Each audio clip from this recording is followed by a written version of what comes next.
que es Jerusalén.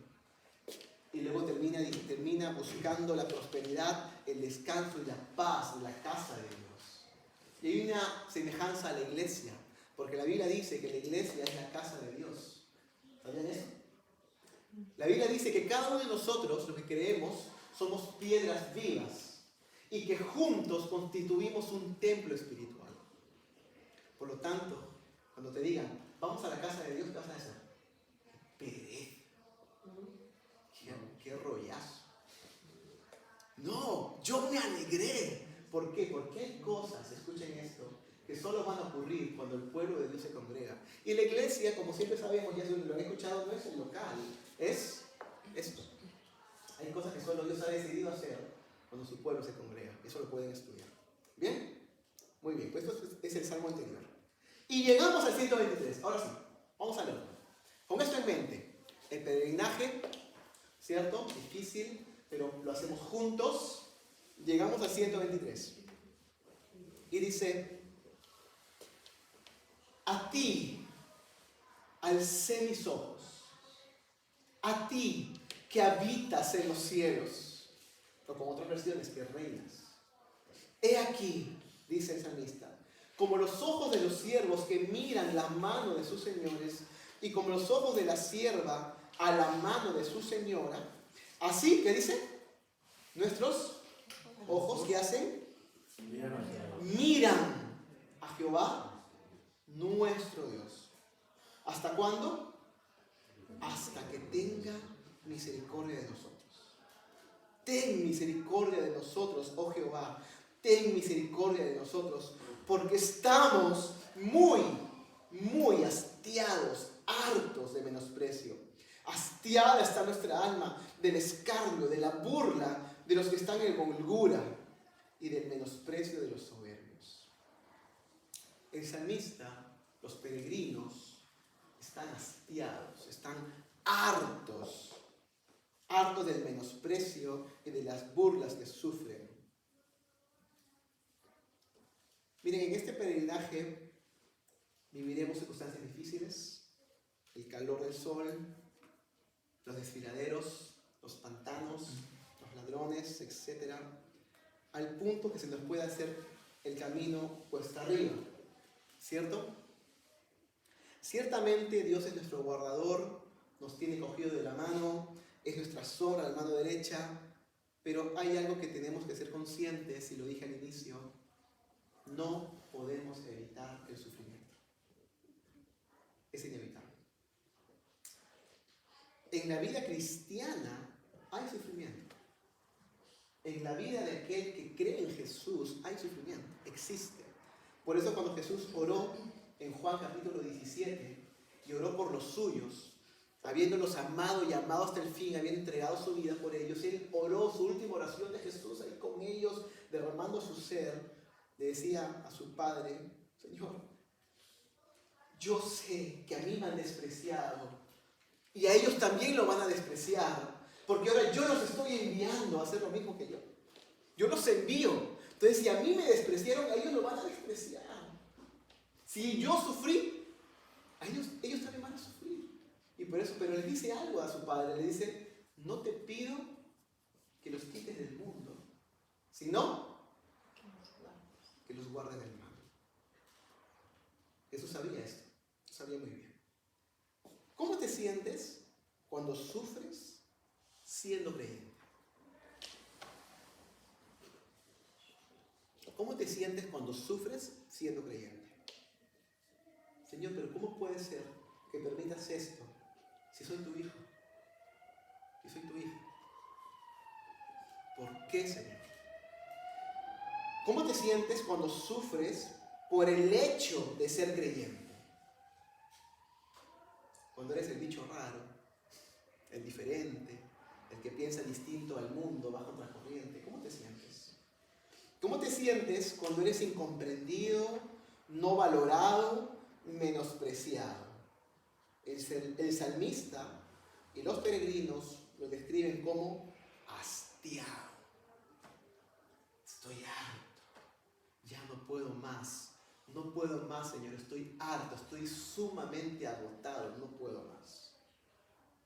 Y entonces comienza diciendo, retomamos el versículo 1, a ti alcé mis ojos, a ti.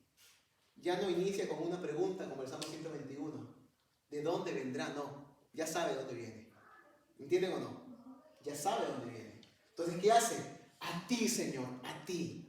No a un número de la lotería, no en el entretenimiento pasajero, no sé si me explico, no en los vicios, no en la inmoralidad, no en una persona que puede escucharte pero no puede hacer más.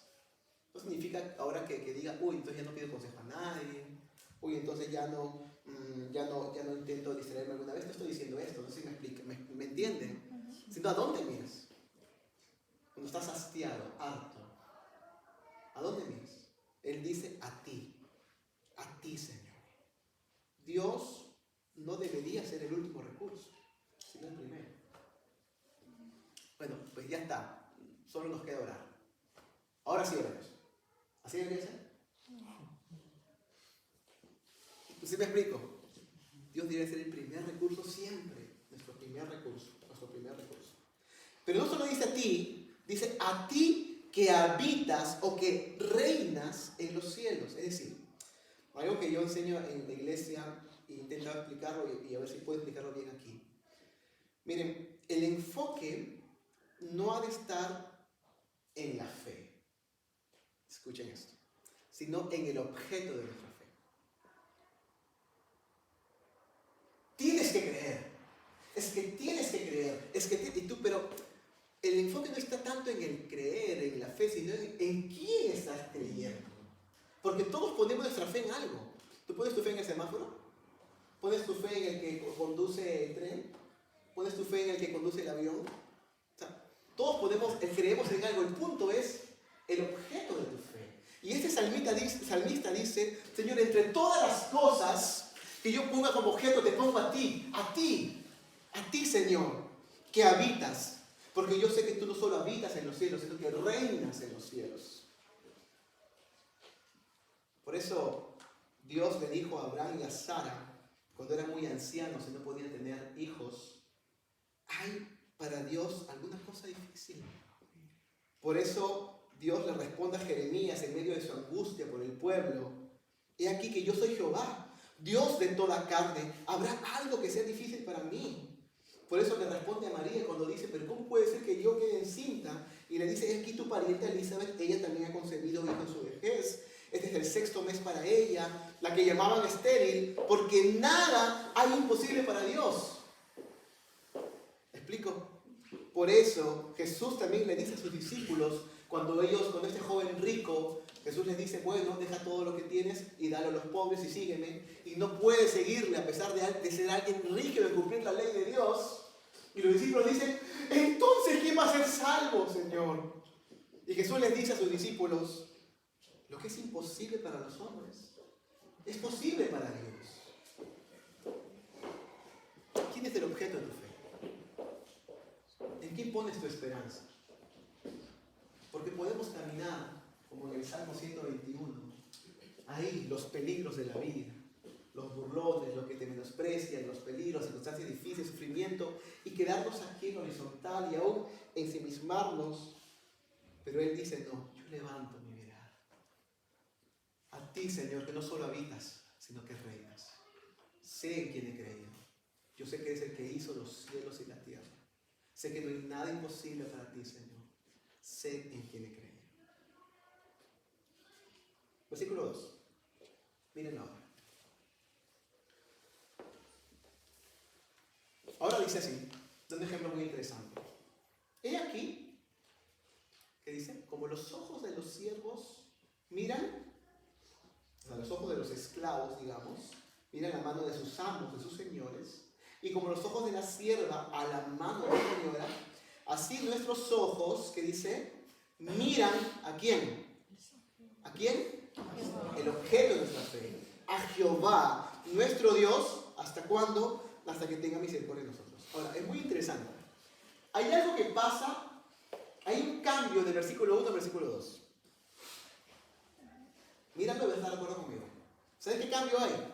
Pasa de lo individual y personal a lo colectivo y general. Porque primero dice, a ti, ¿qué dice? Yo, alzo, mis.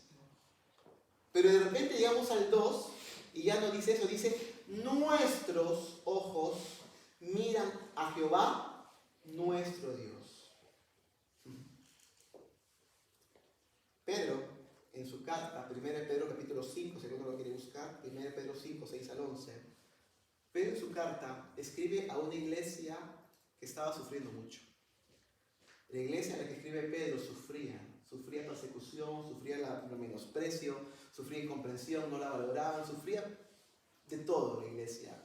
Y en medio de las cosas que le dice Pedro, le dice esto, 1 Pedro 5, 6 al 11, les dice así, humillaos pues, bajo la poderosa mano de Dios, para que Él os exalte cuando fuere tiempo. ¿Cómo vais a humillar? Les dice Pedro. Echando toda vuestra ansiedad sobre Él. ¿Por qué?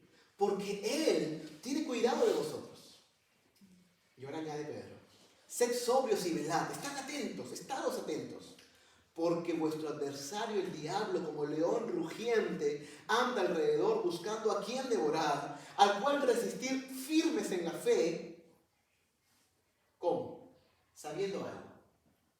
Sabiendo que los mismos padecimientos se van cumpliendo en vuestros hermanos en todo el mundo. Mas el Dios de toda gracia, que nos llamó a su gloria eterna en Jesucristo, después que hayáis padecido un poco de tiempo, Él mismo os perfeccione, afirme, fortalezca y establezca. A Él sea la gloria y el imperio por los siglos de los siglos. Amén. ¡Wow! Yo creo que a esto se refiere el salmista y a esto entendían los peregrinos. Es como que, no. Sí, yo sufro, estoy hastiado, estoy cansado, pero no soy el único que sufro. Compartimos padecimientos. Compartimos padecimientos. ¿Y es verdad o no? Si ahora mismo nos podríamos contar los padecimientos, ¿qué pasaría? Seguramente pasarían algunas cosas. ¡Wow! No sabía que sufría tanto. O no sabía que estaba viviendo esto. O seguramente dirías, entonces lo mío no es tanto. ¿Es verdad o no? Si aquí nos podríamos contar los padecimientos. Yo he escuchado testimonios, historias, que digo, Señor, esto es increíble. Increíble lo que la gente puede llegar a pasar. Pero qué hermoso es pasar de lo individual y personal a lo colectivo y general. Y qué hermoso es aprender a compartir los padecimientos y vivir de esa manera. Y consolarnos de esa manera. Y animarnos de esa manera. Como cuerpo, como iglesia. Vamos viendo la conexión del Salmo 121, 122, 123. Interesante, ¿no? Ahora, nuestros ojos miran a Jehová, nuestro Dios. Vale. Pero ¿cómo miramos al Señor? Atención. El mismo versículo 2 nos responde. Como los ojos de los siervos miran a la mano de sus señores, y como los ojos de la sierva a la mano de su señora, así nuestros ojos miran a Jehová, nuestro Dios. Es decir, en el contexto judío, porque tal vez en nuestra mente el esclavo, tal vez en nuestra mente están las películas donde está el pueblo de Israel en Egipto y unos capataces con látigos ahí, esos eran esclavos, ¿no? Pero en el contexto del pasaje, lo que yo creo que está diciendo no es ese tipo de esclavitud. Está hablando del tipo de esclavitud que existía en los judíos. Habían judíos que tenían como especie de siervos, ¿no? En la época de Jesús existía eso también. Siervos que se encargaban de ciertas cosas como empleados que dependían totalmente de sus amos. Y los gestos de la mano indicaban cosas. Dirección, sustento, beneplácito o no. No sé si me explico. ¿Me entienden? Entonces, así como los siervos miran con atención ahí el gesto de la mano, ¿no? No sé si me explico. Así como los siervos miran con atención, así miramos. Con dependencia y con atención. Ahora, en la época de los judíos, habían todo tipo de señores. Dueños, amos. señores agresivos y violentos, inmisericordios, pero había también señores benévolos, a tal punto de que habían esclavos, siervos, que decidían no salir libres porque había un año en el que podían salir libres. Decidían no salir libres, sino seguir siendo siervos. ¿Por qué? Porque ese siervo se convertía prácticamente en un hijo. ¿Me entienden o no? Ese es el contexto judío. Entonces hay que verlo en el contexto. Están diciendo, así como esos siervos miran las manos de sus señores. Pero te pregunto, ¿qué señor se compara a nuestro Dios? ¿Hay alguien más bondadoso que nuestro Dios? ¿Cómo no mirar su mano con dependencia y con atención? ¿Cómo no mirar su mano de esa manera? No solo es mirar, sino mirar con atención, con dependencia y con perseverancia. Es llegar a decir como el salmista en el Salmo 31:15, mi vida está en tus manos. Es llegar a decir como hemos leído, como leyó Maranta, puesto los ojos, ¿cómo? Puesto los ojos en el autor y consumador de la fe. Entonces, ¿cómo miramos? Con dependencia y atención. Pero también, ¿sabe cómo miramos? Dice el texto, hasta que tenga misericordia de nosotros. Ahí estoy, atento. De ahí dependo. Hasta que tenga misericordia. Es decir, con paciencia y esperanza. Con paciencia y esperanza. A veces lo queremos, ¿no? No comprendemos las cosas. Y miren, hermanos, yo mismo he vivido esto. Hay cosas que a veces yo no entendía en mi juventud, adolescencia, y hoy en día hay cosas que uno dice, Señor, pero como ya tú le conoces y tú ya vas conociendo, le dices, bueno, Señor, espero en ti, pero seguiré mirando tu mano. No voy a quitar la mirada de tu mano, Señor. Seguiré mirando tu mano. Ahí está mi dependencia. No voy a quitar la mirada de ti, Señor. Mantengo ahí, pase lo que pase, con atención y perseverancia, con paciencia, hasta que tengas misericordia.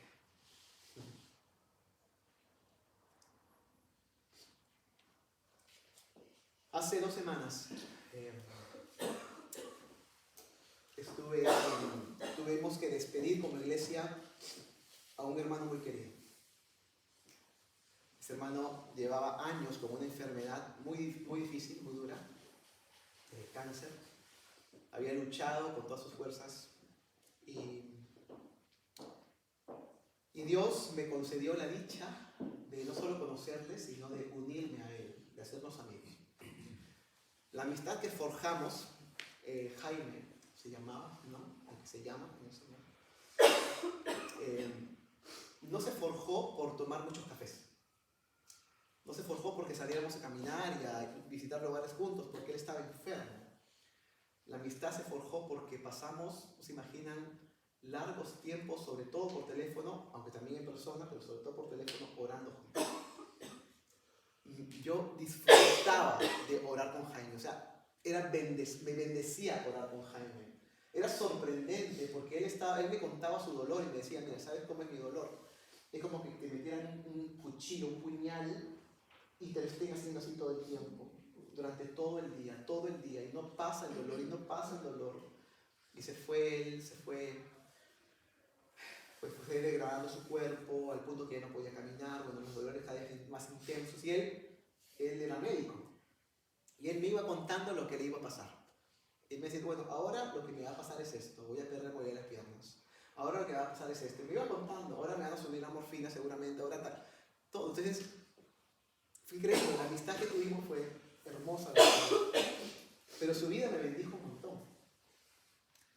Cuando orábamos juntos, habían cosas que yo me sorprendía. Una de ellas es que en todas sus oraciones, él siempre adoraba al Señor. Todas sus oraciones. O sea, lo primero que salía de sus labios no era, Señor, estoy cansado, sáname. Lo primero que salía de sus labios era, Señor, te alabo, tú eres bueno, tú eres asombroso, Señor. Tú sabes el anhelo de mi corazón. Tú sabes que yo te estoy pidiendo que me sanes y creo que puedes sanarme, Señor. Y seguía adorando y seguía adorando. Yo cuando oraba con él, yo era bendecido. En su mayor dolor, sintiendo esos dolores, oraba así.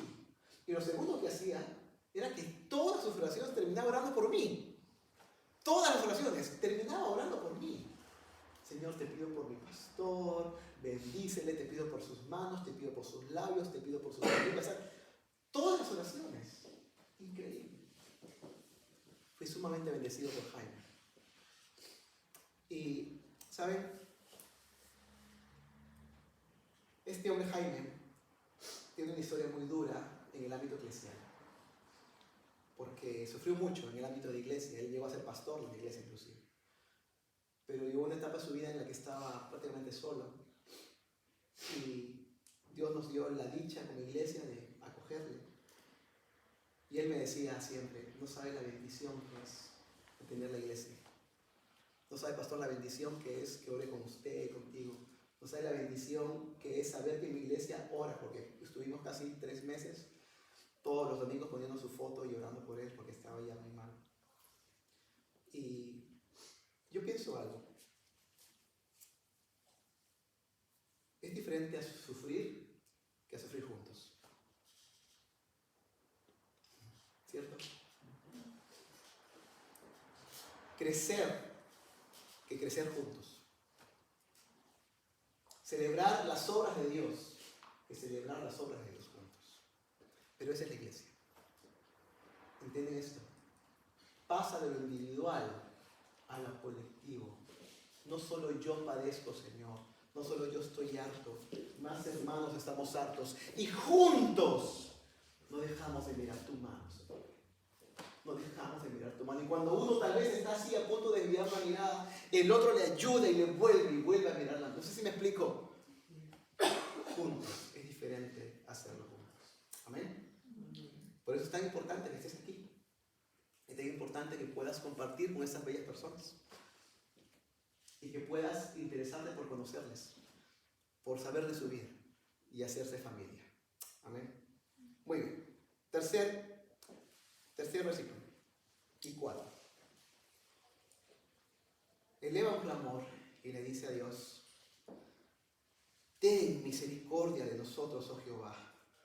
Ten misericordia de nosotros, porque estamos muy hastiados de menosprecio. Hastiada está nuestra alma del escarnio, de la burla de los que están en holgura y del menosprecio de los soberbios.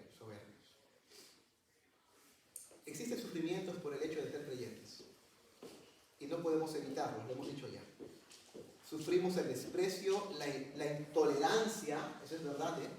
La intolerancia, se pueden tolerar muchas cosas, pero hay cosas que tú crees que no la van a tolerar, porque choca con mucha gente. Se sufre también la intolerancia, se sufre el menosprecio, se sufre la incomprensión, etc. Quiero compartirles de alguien que ha vivido esto desde niña. Alguien que conozco muy bien. ¿Saben quién es? Mi esposa. Mi esposa es española. Y ella me cuenta, siempre me ha contado sus historias desde niña, que cuando ella fue al colegio con el pensamiento de que todos eran igual que ella. Es decir, que todos creían en Dios.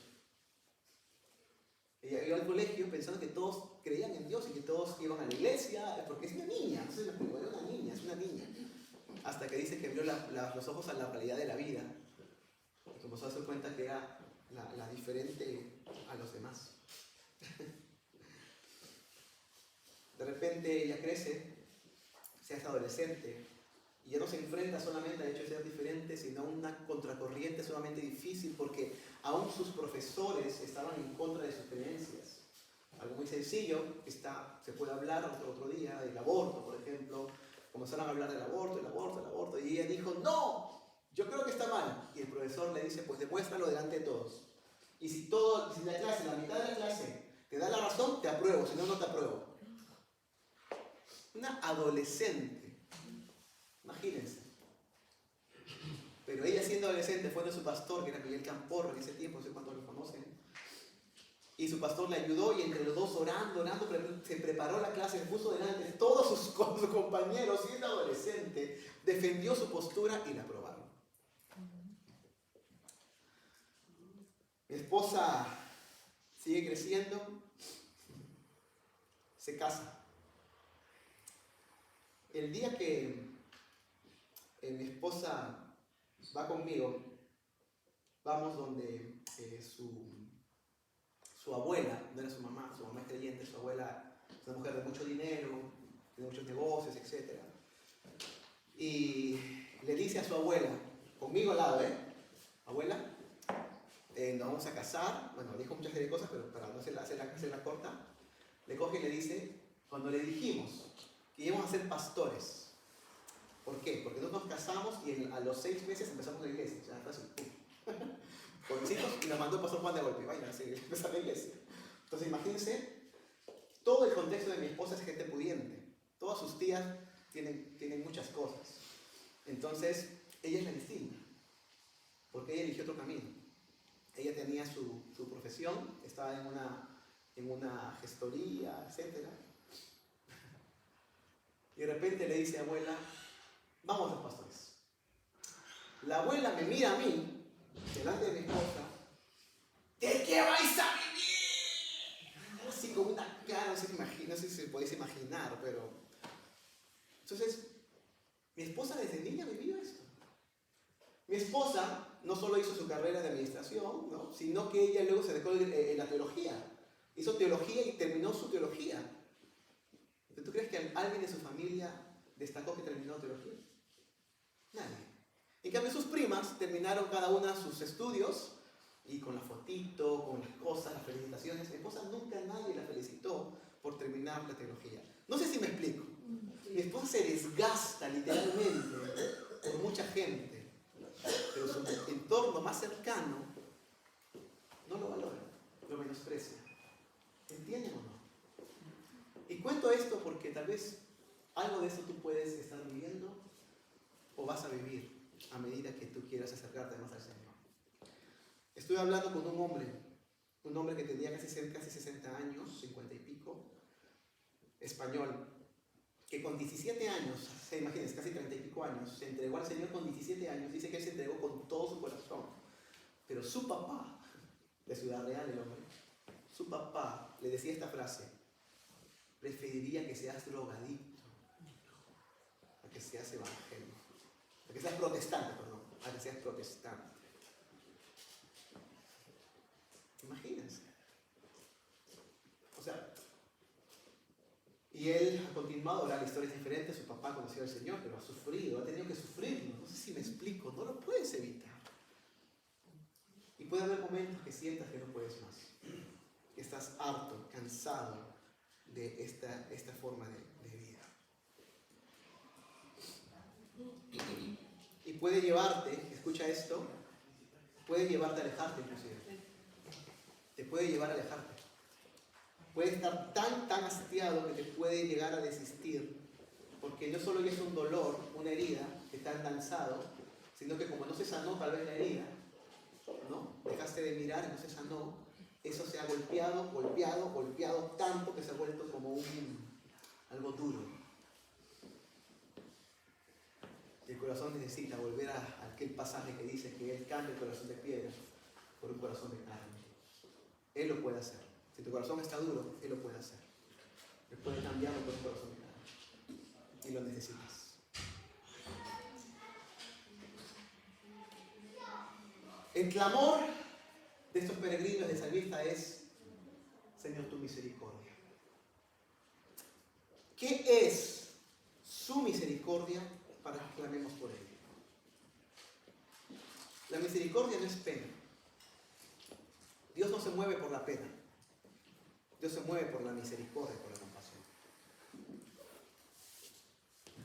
Si yo les cuento, por ejemplo, mira, que es que vine caminando aquí, me tropecé y me hice daño en la rodilla, ¿qué sentiríais? No. Pena. Pobrecito, qué lástima, se ha golpeado. Eso es pena. La misericordia es otra cosa. La misericordia está ligada al amor. ¿Me explico? Está ligada y por el amor lo mueve mucho. es la capacidad de sentir compasión por los que sufren y brindarles apoyo. Bueno, proviene del latín, etcétera, etcétera, etcétera. Bueno, la misericordia de Dios es que es una compasión que le lleva, escucha esto, a perdonarnos a pesar de que nosotros no lo merezcamos. Eso es misericordia. Por eso dice la Biblia que Él es lento para la ira y grande en misericordia. Por eso el salmista, por eso David clamó: ten piedad de mí conforme a tu misericordia. Por eso dicen los muchos salmos: Él es bueno y para siempre es su misericordia. Miren, en este mundo, cuando hablamos de sufrimiento, hay preguntas que van a hacerte o que tú mismo te las haces. Si Dios es un Dios bueno, ¿por qué el sufrimiento? Inclusive yo soy creyente, ¿por qué sufro? Inclusive siendo creyente. Y hay muchas cosas que podríamos hablar. Lo primero es entender tu corazón y entender tu dolor.